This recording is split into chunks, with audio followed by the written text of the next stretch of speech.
get behind, because Islam is Islam. We don't change it for convenience or for political opinion or whatever. And so what they kind of portray is they have the president of Iran is almost a puppet of the supreme leader, which, I mean, really is not necessary, because even within the Iranian government, people know that it is Ayatollah Khamenei that really has the final say with everything with regards to politics. So I don't think that they're favorably portrayed, either of them. But then again, the West doesn't really they look down at anything that isn't their form of democracy, whatever, their form of republic. They don't believe in anything that's not inspired by either secular or Christian law. It's not, people are okay with Christian religious rulings or laws based on Christianity, but they're not okay with any other type of law. I see. Okay. Michael, how do you compare this letter with the first one that was written by the leader? I think there's a red line between the letters, and the second one is especially pinpointing certain things to the youth in Europe and in the United States on the very, very recent background of the nasty terrorist activity, aggression and terrorist attacks in Paris. So. But the red line is clear. The red line from the first to the second is clear because it demonstrates the necessity of peaceful communication, peaceful discussion, peaceful collaboration, and building a common peaceful future. And to reject all forms of aggression, all forms of violent, aggressive thinking, which excludes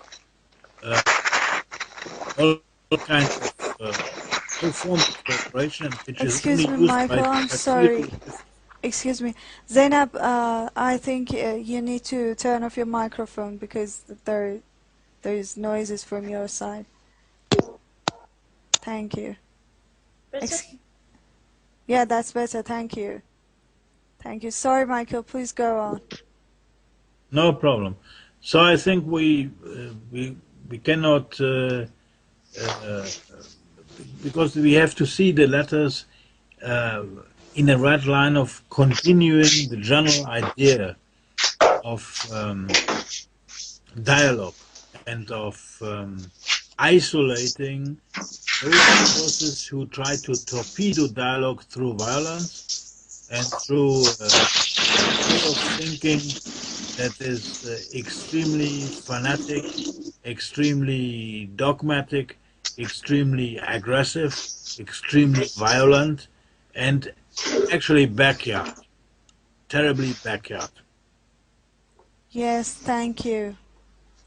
Why do you think that Ayatollah Khamenei mentions Israel and compares its oppression with those which happened in Paris or elsewhere in European countries?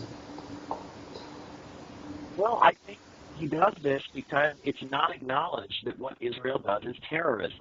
On a daily basis, the Israeli state, the Israeli regime, the Zionist criminals, they engage in terrorism against the Palestinian people, just routinely. I mean, the entire way they were set up was a terrorist operation, al-Nakba, where they went in and just disposed and forcibly deported, hundreds and hundreds of thousands of people. The Palestinians who remain under a daily regime of oppression, the Israeli settlers go and just attack random Palestinians and just subject them to all kinds of horrors. People's homes are bulldozed. People are shot routinely. The Israeli police, the Israeli settlers, they just randomly murder Palestinians and face no accountability for doing so. It's very, very well documented, the crimes the Israelis are committing, but yet Western media doesn't call it terrorism. Western media calls it a conflict, tries to make it complicated, never acknowledges that what's going on is terrorism. And if you want to understand the rise of groups like Daesh or ISIS, you have to understand the terrorism that has been imposed on the Middle East by the Israelis for so long. And for the last question, what is the other suggestions that you have in order to make this letter spread better? I mean, so far, lots of people have tried to spread and to publish this letter in many ways, but I'm sure that there are other ways to make it easier and to make it even wider in the hands of Western people. So, what are your suggestions? Do you think of any other way that make it easier or better? Your target audience is the Western youth, or just West in general? Well, you can divide it in 2 points and just explain about both of them. Well, I think that ultimately the West has a very short attention span, right? So, like, the letter's kind of long, and it's, I'd say it's a little technical, right? Yeah. So, if the whole purpose of the letter is to really get a message to the youth, I think, and even, honestly, the youth or the West, it doesn't really matter. Either way, I think it needs to be the same. I think the concepts in the letter should be simplified, like as simple as, this is, maybe, so explaining why Islam doesn't support these types of ideologies that Daesh is standing behind, and then just reiterating that the Islamic Republic is very staunchly standing against them, that they have many efforts that they're using to fight Daesh. And they have been doing so since before the United States got involved, since before any of the world superpowers really were even concerned about it. We've been fighting Takfiri Islam. I think that people respond to humor better, right? So, like, one of my friends, when the letter was released, she messaged me and she said, "When terrorists are condemning other terrorists, that's when you know it's bad, right?" And she doesn't really believe that Iranians are terrorists, but this is how they're portrayed. This is what the U.S. government labels them as. So like, kind of playing on those labels that the West puts on you, right? So the West says, "Oh, we're terrorists." Okay, well, here are terrorists that are condemning the arming of the rebels that the West is doing, for example, right? Just funny, like, there's so much irony in all of our policies, where I look at it and I'm like, really, this is a joke. There's no way that this is happening the way it's happening. Like, we're arming Al-Qaeda, are you kidding me? And there's a lot of potential to kind of poke fun at those types of double standards in our policies. And that's ultimately what people respond to, is that type of, like, really, you guys are going to stand behind a government that's arming Al-Qaeda? You're going to trust their judgment? All right, fine. I see. Yeah, I got it. Okay. So, do you have anything else to add about the letter and everything around it? No, it was good. I'm glad. I always like seeing things like that from Iran. Letters to the American people or whatever. I think it's nice. It's a very nice gesture. Okay. And do you think that it should be a continuous, way? It should be continued in. Ayatollah Khamenei would be even more successful if he continues writing such letters? Well, I mean, it depends. I guess it depends on what your objective is, right? If Sayyid Ali Khamenei wants his image in the West, I'm not sure. I don't think he cares. I don't know why he would. But if the goal is to portray him in a positive light, to give him credibility, I think that there are better ways. I think that ultimately what it comes down to with Iran is that people have the ability to spread a lot of falsehood about the way things work there because it's not known.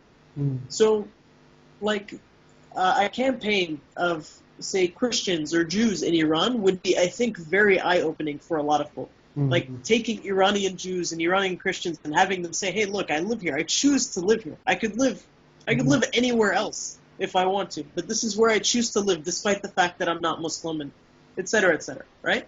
So things like that, those are the misconceptions about Iran. The fact that, a lot of people don't know the way the legal system works. They think people's rights are just taken from them. They don't know anything about due process or whatever.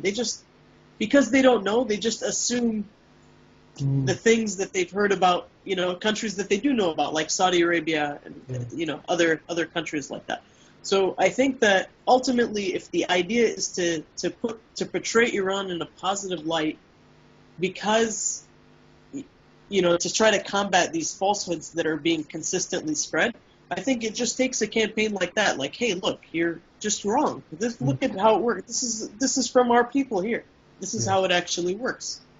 So I think that combat ignorance is really, that's your big step. And not everybody is going to read a letter like that, People will watch short videos. They'll listen to somebody, an Iranian, say, hey, look, I don't hate Americans. I don't want to kill you guys. I mean, I don't like your government's policies, but, things like that. Like when I visited Iran, when people found out we were American, and they were like head over heels, they were so happy. It didn't change anything. It didn't change the way they treated us. It didn't change how hospitable they were. Nothing. So this idea that they just